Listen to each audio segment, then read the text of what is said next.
반갑습니다. 네, 안녕하십니까. 예, 오늘 저희 폴 뉴스피플 스페셜 인터뷰에 김준영 한동대학 교수님 모셨습니다. 바쁘신데 시간 내주셔서 감사합니다. 네, 고맙습니다. 예, 교수님하고는 2027월 당시 국립외교원장 시절에 저희랑 인터뷰를 했었습니다. 그때 보면은 이 남북한 평화 프로세스가 사실상 좌절되고 미중 간 경쟁이 격화되는 시점이었습니다. 주어진 여건은 비슷하지만 우리 외교안보 행보는 당시와는 굉장히 좀 바뀐 상황이잖아요. 윤석열 정부가 이렇게 들어와서 지금 펼치고 있는 외교안보 정책 일단 총평을 하신다면. 예. 말씀하신 것처럼 뭐 한반도 상황이 2019년 2월 하노이 이후에 계속 조금씩 격착 상황을 보이다가 지금은 악화돼서 거의 뭐 굉장히 최악으로 흐르고 있고, 많은 사람들이 2017년의 위기와 비슷하다고까지 얘기를 하고 있는 상황입니다. 그런데 그 문재인 정부의 미중 간의 선택이 되는 전략을 한마디로 표현한 게 있습니다. 그게 뭐냐면 한미 동맹을 근간으로 하되 한중 관계를 해치지 않는다. 이건 저는 정답이라고 생각하는 사람 중에 하나입니다. 어떻게 하느냐에 달려있지만 방향성은, 왜냐하면 진보든 보수든 한미 동맹이 근간인 건 어쩔 수 없어요. 그러나 그 관계가 우리의 국익을 해칠 정도로, 이웃 국가인 한중 관계를 해칠 정도로 우리가 가서는 안 된다는 거거든요. 이거는 우리가 보통 때 얘기하는 뭐 진보 정부는 친중이다, 또는 무슨 미중 사이에서 균형이다. 사실 그거는 만들어낸 프레임이라고 생각하고요. 한국에서 한미 동맹을 더 강조하지 않은 진보 정부는 김대중이나 문재인, 노무현 누구도 없었다고 생각합니다. 맞습니다. 예. 그런데 지금은 이제 그거를, 지금 정부는 이제 이전 정부를 보통 부인하면서 자기의 정당성을 찾는 것이죠. 그렇게 보면 이전 정부를 친중, 친북, 반미, 반일 이런 프레임을 씌우거든요. 그럼 이것을 부정하다 보면 당연히 친일, 친미, 반북, 반중이 되는 겁니다. 스스로 그걸 그렇게 구별을 하는 거죠. 근데 실제로도 지금까지 보면 외교 전체적으로 보면 진영 편향 외교를 했다. 그래서 확실하게 편을 정했다. 이전 정부는 전략적으로 모호했으니까 우리는 전략적으로 명확하게 간다. 그래서 편을 정하는 외교를 했고요. 지금 작년 8개월 됐습니까? 그동안에 보면 거의 만난 거는 일본하고 미국밖에 없다. 동남아에서 중국 마지막에 30분 만난 거 외에는. 그러니까 그렇게 진영 편향 외교를 하고 있다. 공교롭게도 신년에 조선일보 한겨레가 똑같이 예를 들면은 한나라 두 국민, 진영이 문제다.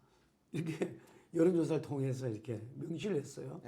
그게 외교에도 그렇게 있다는 거죠. 지금 정확하게 말씀하신 내부로는 소위 말하는 좌파 척결, 이걸 거의 사명감으로 생각하는 것 같고요. 요즘 조선일보를 비롯해서 이렇게 그 우파 신문들을 보면 그런 논설의 기조가 연속적으로 나오는 것 같습니다.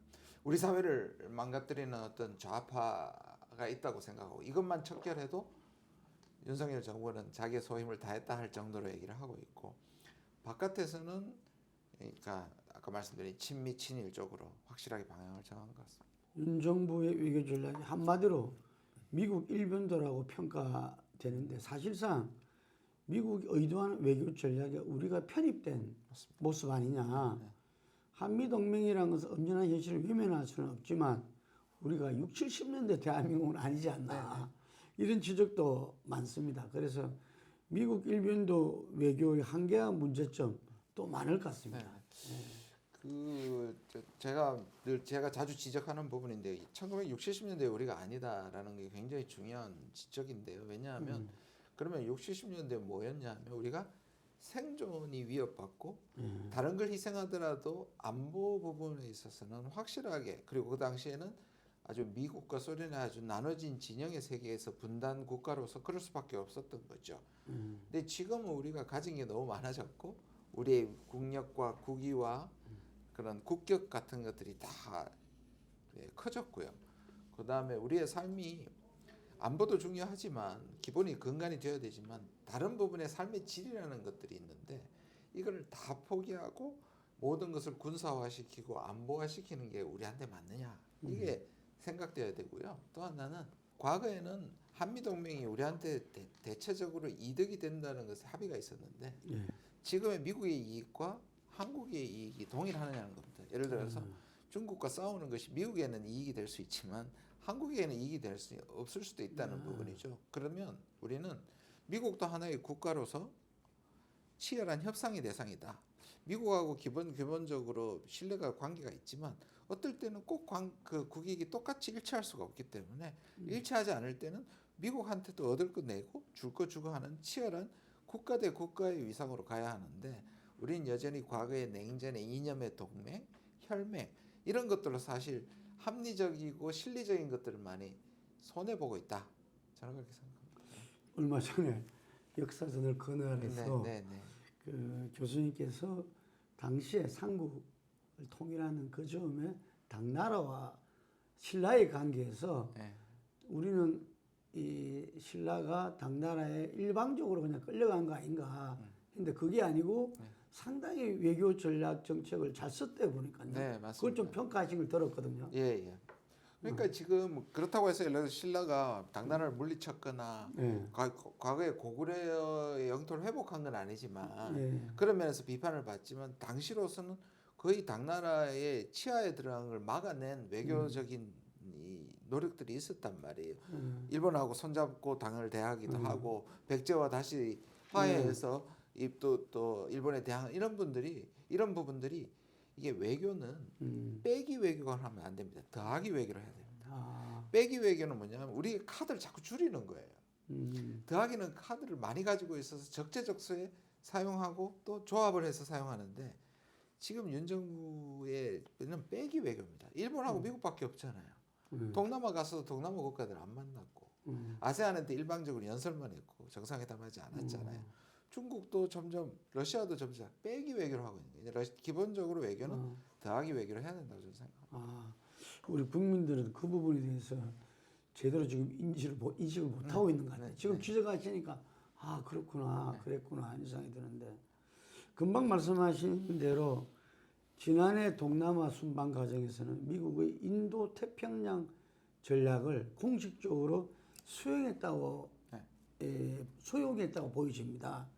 문재인 정부 시절에 추진하던 남방 정책도 국민들한테 확실히 인식은 안 됐지만 뭔가 좀 새로운 외교, 다차원 외교를 추구했다고 우리 국익 차원에서.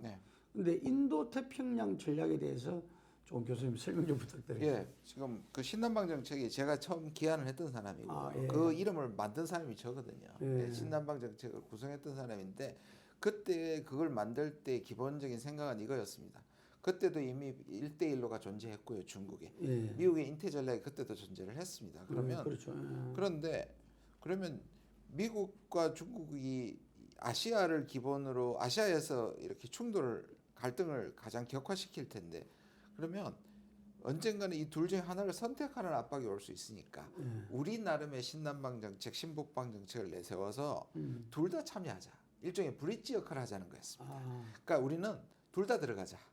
인도 태평양도 들어가고 그다음에 1대1로 들어가서 잘 되면 오히려 둘을 연결시켜서 이것이 진영 싸움이 되지 않게 하자는 게 가장 중요한 신남방 신북방 정책의 이유였습니다. 근데 지금은 인태 전략은 뭐냐 하면 하나만 선택한 겁니다. 아시아에서 1대1로와 인태 전략이 부딪히는데 우리가 인도 태평양을 전략을 했단 말이에요. 이게 두 가지 큰 심각한 문제가 있는데 우리는 반도국가지 않습니까? 그러면 우리는 대륙 세력이기도 하고 해양 세력이기도 합니다.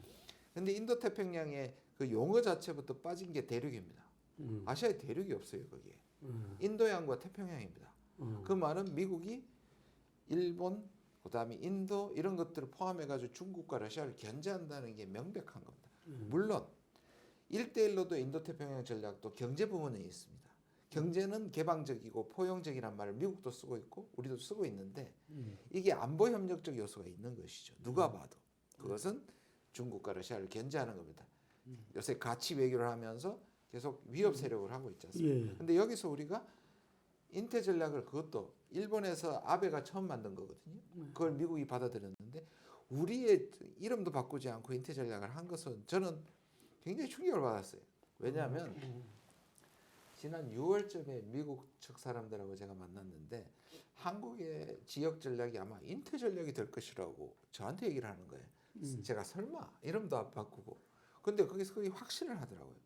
그런데 제가 돌아보니까 동남아에서 그게 되는 걸 보고 미국 측은 이미 한국 측이 인태 전략에 그대로 동조할 것을 예상했고 그걸 우리가 따라갔다는 얘기가 되는 겁니다. 그럼 우리는 뭐 한국판 인태 전략이라고 얘기하지만 그 내용과 사용하는 용어나 이런 것들이 사실 미국 걸 그대로 다 가져왔거든요.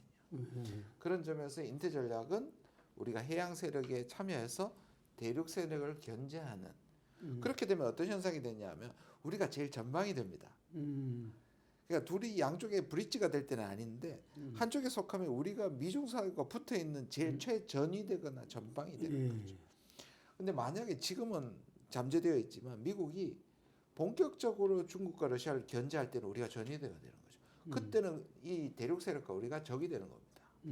동남아에서 윤 대통령의 연설을 보면 아주 신랄하게 러시아를 규탄합니다. 그리고 중국에 대해서도 미국의 용어를 사용하면서 경고를 합니다. 근데 이게 그 말 자체는 맞지만 우리가 이들 국가와 적대적으로 가서 우리에게 이익이 되느냐, 우리 안보에 도움이 되느냐 하는 걸 생각해야 되는데 한 방향으로 계속 가고 있는 것 같습니다. 그 부분에서 그 처음에 말씀하신 그 윤석열 대통령의 가치 외교, 그 가치라니까 조금 좋은 뜻이잖아요. 그래서 가치 외교도 좋은 거냐?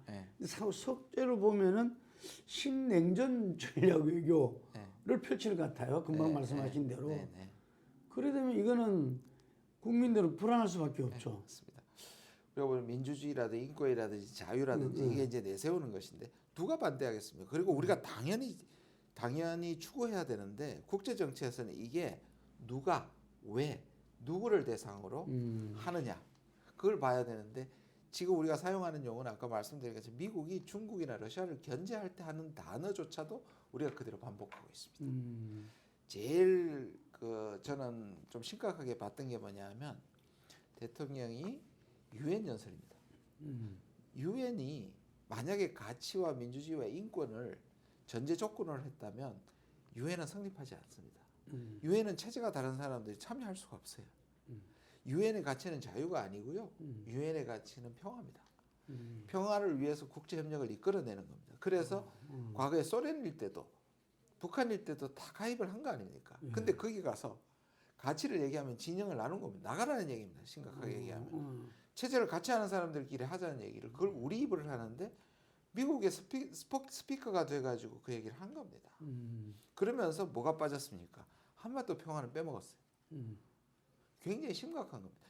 미국의 진영을 나누는 논리의 가치 외교를 가져왔고 평화를 빼버렸습니다. 그러니까 이 정부가 지향하는 것이 진영인 거죠. 그래서 제가 모두에 말씀드린 것처럼 진영 편향 외교를 하고 있다는 겁니다. 말씀하신 것처럼 이게 신냉전으로 갔을 수도 있는 거죠. 그런데 지금 향후 글로벌 질서를 지배할 최대 변수가 미중 간 패권 전쟁이라고 하는데 실제로 그 전망을 내놓는 조사 연구는 별로 보이지를 않습니다. 그래서 이건 중국의 패권을 끊고자 하는 미국이 본질일 텐데 이 향후 이것이 어떻게 진행될 것이냐에 따라서 이 세계가 다 요동칠 수밖에 없고 특히 금방 말씀하신 대로 우리는 지금대로라면은 맨 앞에 나서서 그 모든 것을 안아야 될지 모르잖아요. 외교도, 경제도, 국방도. 지난 30년을 우리가 탈냉전 체제라고 하지 않습니까? 소련이 붕괴된 다음에 지금까지인데 이 탈냉전 체제는 붕괴된 것이 확실하다고 전문가들이 얘기합니다. 왜냐하면 더 이상 그 국제연합이라든지 WTO라 이런 것도 제대로 작동하지 않고요. 그 다음에 이 세계화 시대 이런 것들이 이제 축소되고 각자 도생이라든지 지정학들이 이제 등장을 하게 됩니다. 그래서 우크라이나 전쟁을 기점으로 탈냉전 체제는 끝났다. 그런데 이게 신냉전이냐? 그건 아직까지 많은 사람들이 유동적이라고 얘기합니다. 미국의 목적은 신냉전 진영 논리를 갖고 온 것 같고요. 갖고 와서 중국을 떼내려고 하는데 문제는 떼낼 수 있느냐는 겁니다. 미국조차도 중국으로부터의 의존성을 극복할 수 있느냐? 저는 안 된다고 보거든요. 그렇게 미중이 격렬했던 2021년, 그래서 이제 저작년이 됐네요. 2021년에 미중 무역액이 사상 최고입니다. 7,500억 달러로 사상 최고. 이거 뭘 말하느냐? 미국이 중국을 초격차라고 패권에서 끌어내리는 건 미국의 전략적 목적인데 이 하부 구조에서는 아직까지 중국에 대한 의존성을 미국이 탈피할 수가 없어요. 생각해 보시면 이걸 완전히 탈피하면 미국이 모든 걸 미국이 만들든지 유럽에서 만들거나 아시아에서 만들어야 되는데 그러면 미국은 당장 인플레이션이 폭발적으로 일어날 겁니다. 중국이 세계에 물가를 내주는 공장의 역할을 했는데 그렇죠. 그거 지금 중동에서 못 벗어나거든요. 그래서 실제로 미국 내부에서도 첨단 기술에 중국에 반칙하는 행위라든지 해킹하는 거라든지 그것만 잘 규제해도 중국한테 격차를 유지할 수 있는데 지금처럼 가치나 이런 것으로 전면적인 갈등을 가면 이게 미국도 문제가 된다라고 내부적으로는 반발을 하는데 그럼 왜 그렇게 바이든조차도 저러냐 하면 여론조사가 중요하잖아요. 미국인들의 83%가 중국을 싫어합니다. 그러니까 정치인들이 매력적인 거 뭐냐면 중국 때리기는 공화당이든 민주당이든 반드시 해야지만 정치적 입지가 사는 거죠. 그러니까 초격차, 첨단 기술, 정치가들은 미중 갈등을 격화시키고 있죠. 그런데 실제로는 이 밑에는 오히려 미중이 갈라지면 오히려 충격을 받게 되고 경제적으로 혼란이 생깁니다. 탈냉전 체제는 끝났지만 신냉전으로 가는 것은 아직 유동적이다. 이 말을 우리한테 어떤 시사점을 주냐면 함부로 신냉전으로 보면 안 된다는 뜻이에요. 신냉전으로 보면 우리는 편을 선택해야 된다는 결론이 나오잖아요. 그러니까 신냉전으로 보면 안 된다는 거예요. 아직까지는 유동적이기 때문에 우리가 예를 들자면 신냉전이 오고 미국이 5년 내로 중국을 주저앉힐 수 있다. 그러면 지금 미국 가는 게 맞아요. 그런데 많은 사람들은 미중은 향후 30년 동안도 승부가 안 날 거라고. 그런데 우리가 미리 편을 정해버리면 이 혼란 중에 아까 말씀하신 것처럼 모든 코스트를 희생을 우리가 다 부담을 안을 수가 있는 것이죠.